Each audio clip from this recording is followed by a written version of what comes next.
Puji syukur marilah kita panjatkan kehadirat Allah Subhanahu wa taala atas nikmat dan karunia-Nya. Pagi hari ini kita diizinkan oleh Allah untuk melaksanakan serangkaian amal ibadah kepada Allah Subhanahu wa taala. Mudah-mudahan Allah Subhanahu wa taala limpahkan ridhonya kepada kita semua. Salawat dan salam marilah kita sampaikan kepada junjungan Nabi Muhammad sallallahu alaihi wasallam serta keluarganya, para sahabatnya, dan kepada para umatnya. Ma'asyiral muslimin rahimakumullah. Asyraful ulum ma'rifatullah. Ilmu yang akan memuliakan dirimu adalah ilmu engkau mengenal kepada Allah. Hari ini kita akan meneruskan kajian kita dalam rangka memantapkan keimanan dan keyakinan kita kepada Allah Subhanahu wa taala dengan pendekatan Asmaul Husna, mengenal nama-nama indahnya Allah Subhanahu wa taala, karena memang Allah itu indah. Innallahal jamil yuhibbul jamal. Allah itu indah, senang dengan hal-hal yang indah. Allah itu baik, senang dengan hal-hal yang baik. Hari ini kita akan mengkaji tentang asma Allah.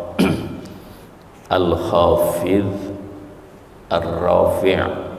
Dialah Allah yang maha merendahkan, yang mampu merendahkan kepada siapapun. Ar-Rafi', dan juga dialah Allah yang bisa meninggikan kepada siapapun, bisa mengangkat siapapun. Ar-Rafi' Jalla Jalaluh. Al-Khafidh itu dimana Allah Subhanahu wa ta'ala di dalam Al-Quran itu disebutkan Khafidatur Rafi'ah. Dialah Allah Subhanahu wa ta'ala yang maha merendahkan dan juga maha meninggikan.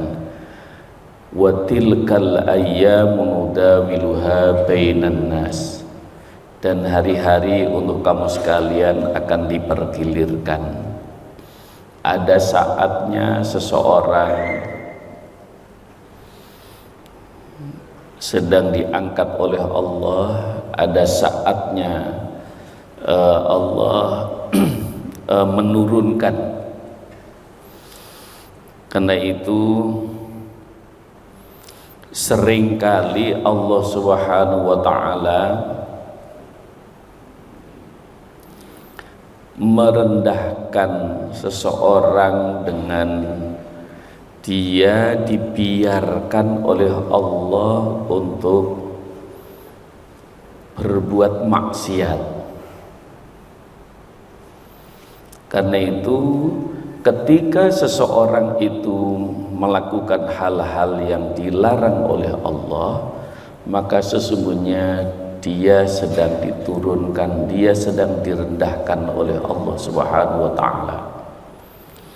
Begitu sebaliknya, kalau Allah ingin mengangkat seseorang, maka dimudahkan seseorang untuk beribadah kepada Allah Subhanahu wa ta'ala.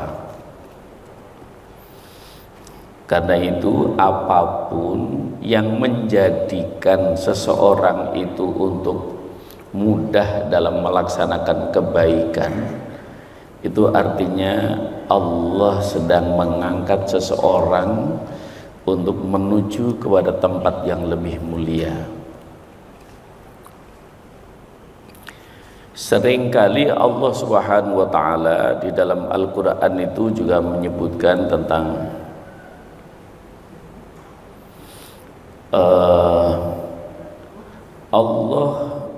mendatangkan hari kiamat adalah dalam rangka untuk mengangkat dan merendahkan kepada seseorang.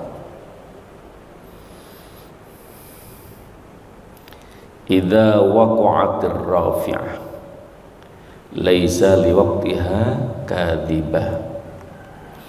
Jadi bisa jadi Allah Subhanahu wa taala ingin dengan datangnya hari kiamat nanti Allah Subhanahu wa taala ingin mengangkat derajat seseorang, kedudukan seseorang yang dulu bisa jadi direndahkan atau bahkan dianggap rendah oleh seseorang.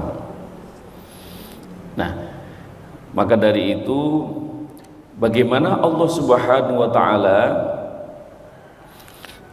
akan mengangkat kepada seseorang di dalam kehidupan ini, maka Allah Subhanahu wa taala berikan kecenderungan dalam dirinya untuk selalu mudah dalam melaksanakan kebaikan dan juga mudah dalam melaksanakan ibadah kepada Allah Subhanahu wa taala.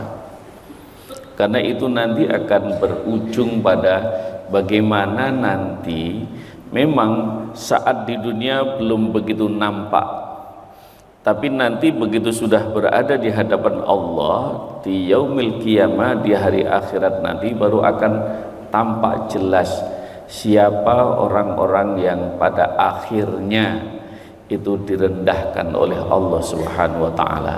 Yang dulu pada saat di dunia bisa jadi mereka sangat dielu-elukan, bahkan dia dianggap yang paling tinggi, tapi ternyata kedudukannya begitu rendah di hadapan Allah Subhanahu wa taala.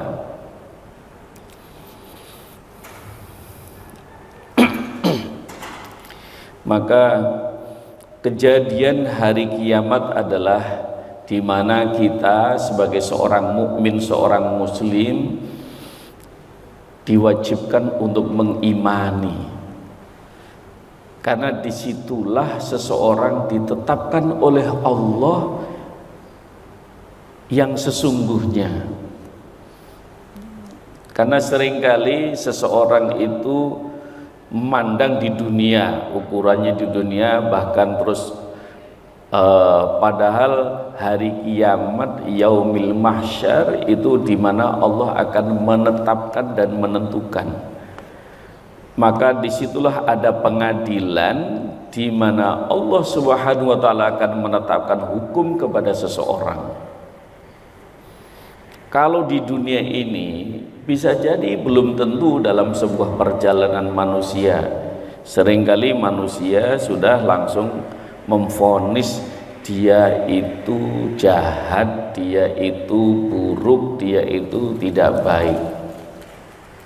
Padahal sebuah perjalanan hidup manusia itu bisa saja akan berubah. Siapa yang menyangka, siapa yang mengira Sayyidina Umar Ibnul Khattab yang begitu garang, yang begitu kasar, yang begitu galak, tapi pada akhirnya dia menjadi seorang mukmin, seorang muslim. Abu Sufyan yang begitu bahkan dia menjadi pemimpin pemberontakan, pemimpin peperangan untuk menumpas dan memerangi umat Islam, memerangi Rasulullah, tapi akhirnya Allah menetapkan dia masuk Islam. Nah, oleh karena itu, jadi seseorang tidak boleh buru-buru memvonis kepada temannya, sahabatnya, kepada sesama manusia saat di dunia. Kenapa? Belum ada pengadilan, jadi belum ada keputusan Allah Subhanahu wa taala. Bisa jadi seseorang itu dalam perjalanannya di awalnya penuh dengan kejahatan, keburukan, tapi di ujungnya dia bertobat dan Allah angkat derajatnya. Banyak kisah tentang hal itu. Seorang pelacur pada zaman Nabi Musa alaihissalam, kalau orang memandang pasti itu adalah ahli maksiat, itu penuh dengan keburukan, terus langsung divonis yaitu masuk neraka itu. Tapi siapa yang mengira ternyata dia diberikan taubat oleh Allah Subhanahu wa taala dan pada akhirnya dia ditetapkan Allah masuk surga. Oleh karena itu, ma'asyiral muslimin, begitu banyak kisah-kisah dalam Al-Quran juga menyebutkan demikian adanya. Maka dari itu kita tidak diperkenankan untuk menghitung-hitung kepada pihak lain, tapi hitunglah dirimu. Hasibu anfusakum qabla an tuhasabu. Hitunglah dirimu, perhitungkan dirimu sebelum engkau nanti diperhitungkan oleh Allah Subhanahu wa taala, sebelum kamu nanti dihisab oleh Allah Subhanahu wa taala. Maka dari itu kita memang diajarkan oleh Allah Subhanahu wa taala untuk bagaimana kita ini senantiasa melihat diri kita terlebih dahulu, bukan melihat kepada orang lain. Memulailah segala sesuatu dari dirimu. Jangan engkau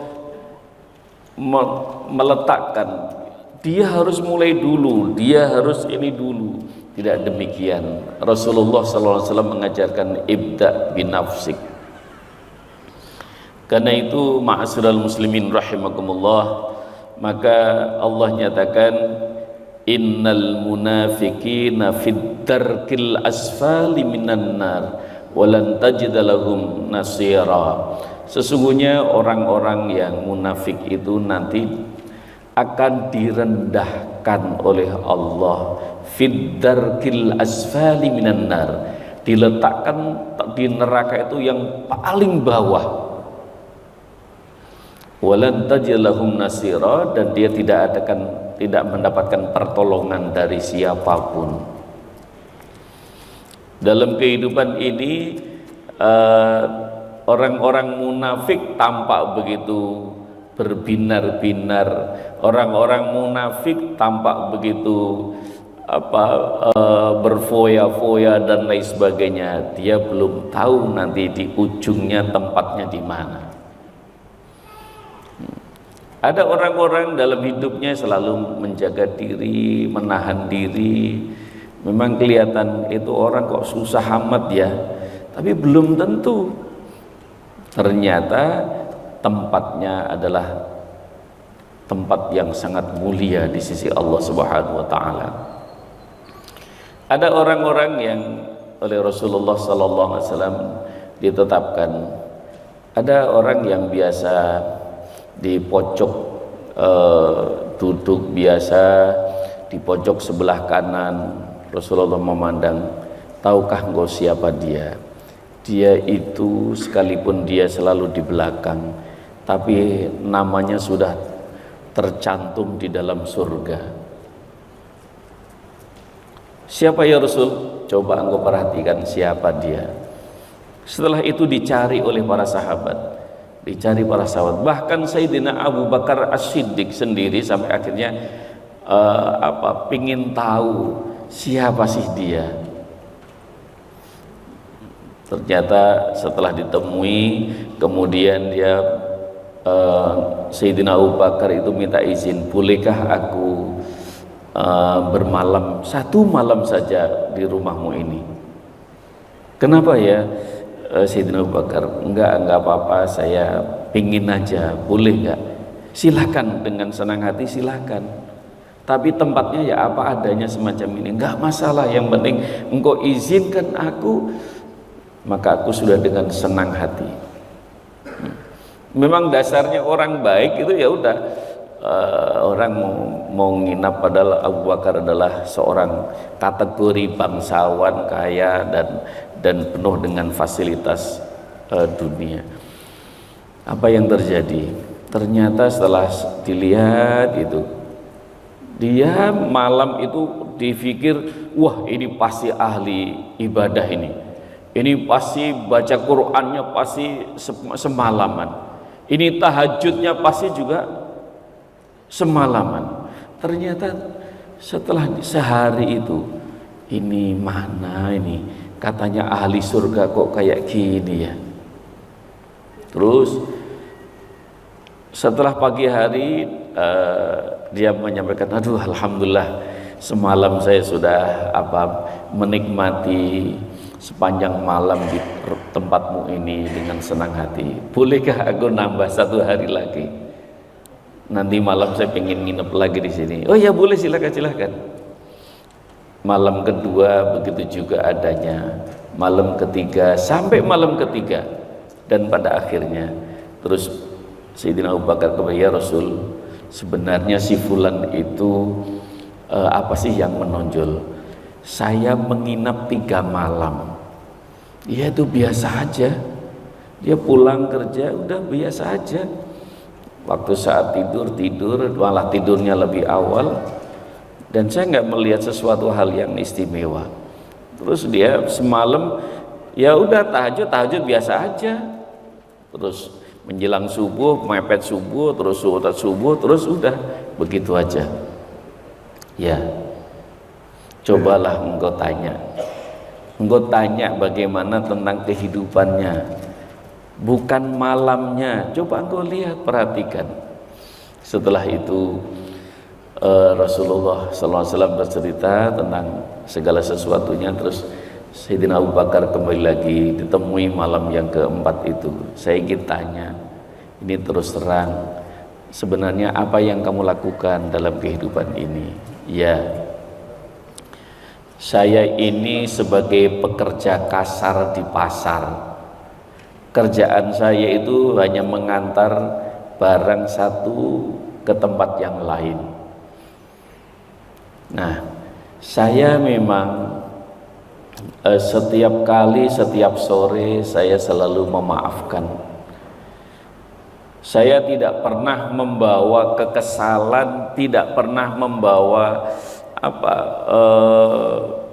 kesalahan bagi orang lain. Saya bawa pulang nggak pernah. Pokoknya saya pulang harus dalam keadaan bersih dan ridho. Saya akan biarkan kesalahan orang lain biar langsung tenggelam bersama terbenamnya matahari. Jadi setelah itu, oh ini, maka ma'asyiral muslimin rahimakumullah, orang yang secara zahiriyah dipandang rendah, tapi ternyata kenapa Rasulullah menyebut ke dia ahlul jannah? Ternyata apa? Hatinya itu begitu bersihnya. Dalam kehidupan itu selalu bersinggungan, apalagi sebagai pekerja kasar di pasar. Ini pasti bagian sasaran omelan seseorang, tapi dia tidak pernah membawa kesalahan, kekesalan dan kesalahan orang lain membawa pulang, nggak pernah. Dia biarkan tenggelam bersama terbenamnya matahari, sehingga pulang dia dengan senang hati, dengan ini, nggak ada rasa dendam, nggak ada rasa kesal, nggak ada, biarkan saja. Memang kehidupan ini begitu adanya.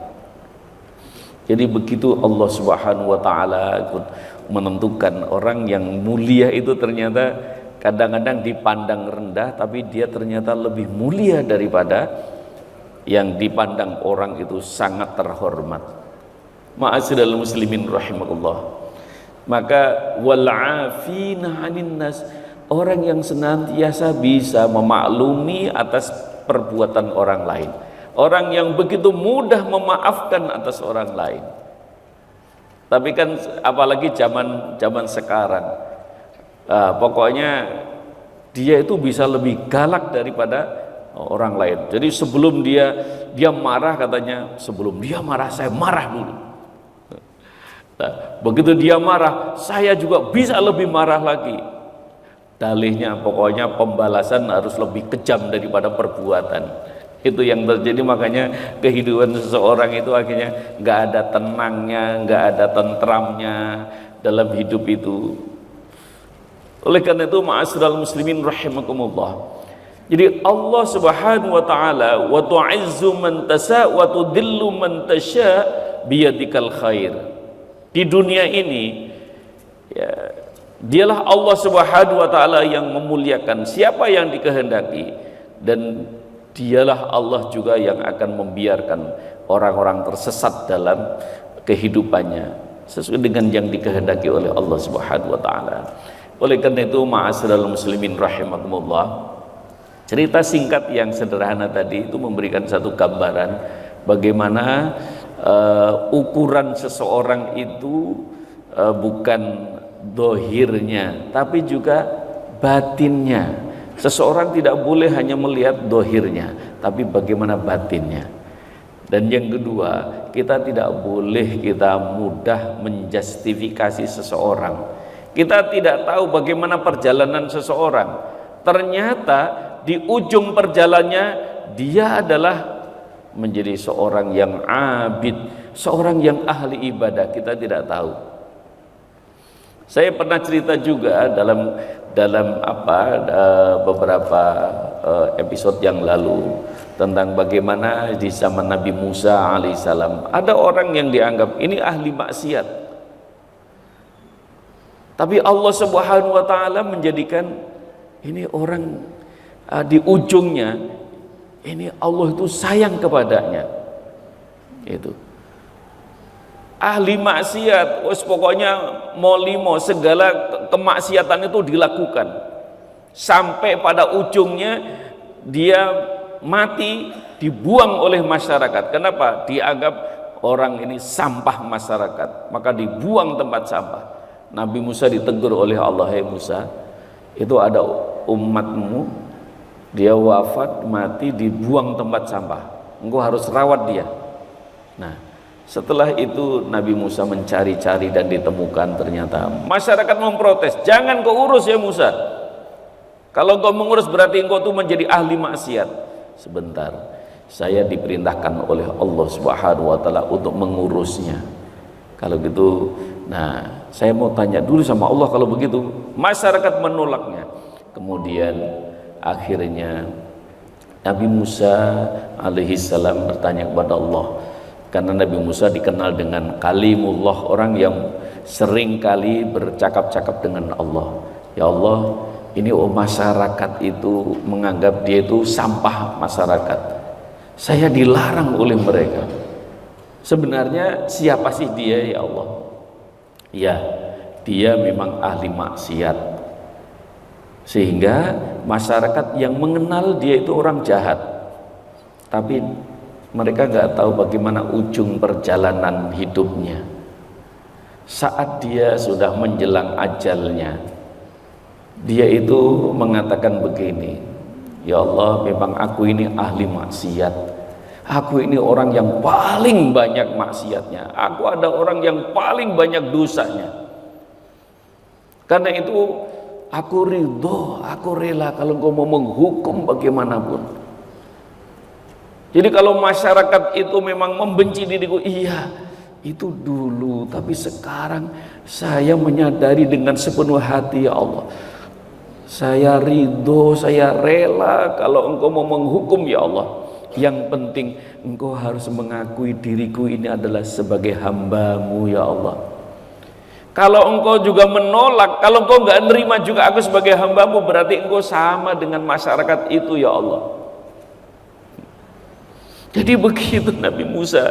Masa saya, kata Allah, disamakan dengan masyarakat? Aku ini kan Ghafurur Rahim, Maha Pengampun, Maha Pengasih, Maha Penyayang. Kalau ada hambaku yang datang menyadari, mengatakan tentang segala maksiatnya, segala dosanya, kemudian dia mengatakan, "Ana Abdullah, aku ini hambamu ya Allah. Ana abduka wa wa'duka." Saya menyadari dengan sepenuh hati, kalau mau hukum ya Allah, memang saya ini. Nah, jadi oleh karena itu wilayahnya Allah. Khafidatur rafi'ah itu adalah wilayahnya Allah Subhanahu wa taala. Maka kita tidak boleh kita menjustifikasi kepada seseorang. Dan sebenarnya kita harus kembali lagi, loh, Allah itu Maha Ghafur, Kenapa kita yang membatasi? Jangan diampuni dia ya Allah. Atau langsung, ini memang pantasnya orang ini memang masuk neraka ini dihukum seberat-beratnya. Tapi ternyata perjalanan hidup manusia bisa jadi dia akhirnya menjadi orang yang baik. Nah, maka orang disebut, engkau yang penting itu bagaimana engkau perjalanan hidup itu diusahakan akhir dalam kebaikan, disebut husnul khotimah. Tapi kita tidak boleh, kalau gitu itu kan urusan Allah ya, itu lihat aja Allah, kita mau direndahkan mau dinaikkan, kita sudah menjaga kebaikan. Kalau memang Allah mau merendahkan, ya udah nanti biarin aja lah. Tidak demikian adanya. Allah Subhanahu wa taala sudah nyatakan, sekecil apapun kebaikan Allah akan tulis, Allah akan tunjukkan kebaikanmu. Begitu juga sebaliknya. Jadi oleh karena itu, ma'asyiral muslimin rahimakumullah, maka perjalanan hidup manusia ini kita selalu berdoa, memang berdoa, mohon ya Allah jangan sampai engkau sesatkan. Maka setiap sholat itu ihdinas siratal mustaqim, ihdinas siratal mustaqim, ya Allah tunjukkan kami senantiasa berada di jalan yang lurus. Siratal ladzina an'amta alaihim, jalan di mana orang-orang yang kau berikan nikmat kepadanya. Ghairil maghdub bi alaihim, bukan jalan orang-orang yang engkau murkai dan kau biarkan dalam kesesatan. Jadi perjalanan hidup manusia ini kita mesti harus terus menjadi pelajaran. Kalau ada melihat ada orang yang ini cara kita mengenal Allah Subhanahu wa taala, memang kalau begini ini bisa bikin orang semau-maunya, enggak juga. Karena kita memang memandang bahwa Allah itu begitu sayangnya kepada manusia. Bahkan Rasulullah SAW juga menceritakan tentang ada seseorang yang ditetapkan oleh Allah nanti di yaumil qiyamah bahwa dia masuk neraka. Tapi karena harapannya kepada Allah itu begitu tetapkan, engkau masuk neraka karena engkau memang banyak maksiatnya. Ya, kalau hitungan secara hukum, secara fikih itu memang dia banyak maksiatnya. Tapi kehambaan dirinya, harapannya kepada Allah dan selalu berhusnudzon kepada Allah,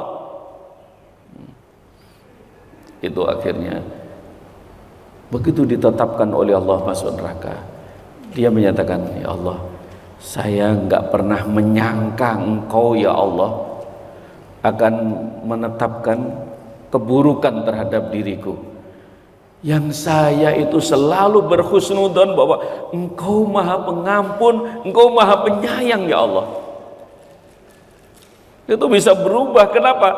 Allah akhirnya, ya sudah kalau gitu kamu masuk surga. Ada orang yang itu saking berhusnudzonnya kepada Allah. Rasulullah juga bercerita, ada orang yang memang dulu saat di dunia itu ya malaslah ibadahnya, malas melaksanakan perintah Allah.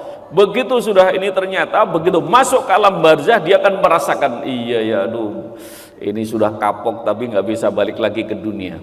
Begitu di yaumil hisab ditetapkan engkau masuk neraka, itu orang langsung berdiri, langsung lari menuju neraka. Itu sampai akhirnya kaget, loh kenapa kamu begitu semangat sekali masuk neraka? Iya, saya udah kapok dulu waktu di dunia, kalau diperintahkan oleh Allah itu malas-malas. Jadi sekarang saya udah, karena dalam rangka ini Allah perintahkan kamu masuk neraka, saya harus semangat melaksanakan perintah Allah. Jadi saking begitu akhirnya Allah malah memaafkan, ya sudah kalau gitu kamu masuk surga saja. Nah, oleh karena itu kita tidak boleh kita sebagai manusia, dia masuk neraka itu, dia masuk neraka. Belum tentu. Dengan kisah-kisah yang semacam itu, begitu mudahnya masuk ke surga. Karena yang penting apa? Husnudzon kepada Allah. Jadi rasa penghambaan tadi, wong ahli maksiat itu bisa masuk surga. Kenapa? Karena dia memang ternyata di penghujung perjalanannya. Yang penting hujung perjalanannya. Ada juga Nabi Muhammad SAW juga menceritakan, dulu ada zaman Nabi Musa itu juga ada seorang yang ahli ibadah ditetapkan oleh Allah dalam neraka. Jadi begitu orang ini menjadi pembicaraan di kalangan para malaikat. Malaikat itu tahunya pokoknya yang urusan-urusan yang dohir aja. Wah, ini ahli ibadah top ini hebat sekali ini. Dari muda ini ibadahnya luar biasa. Soleh bener ini.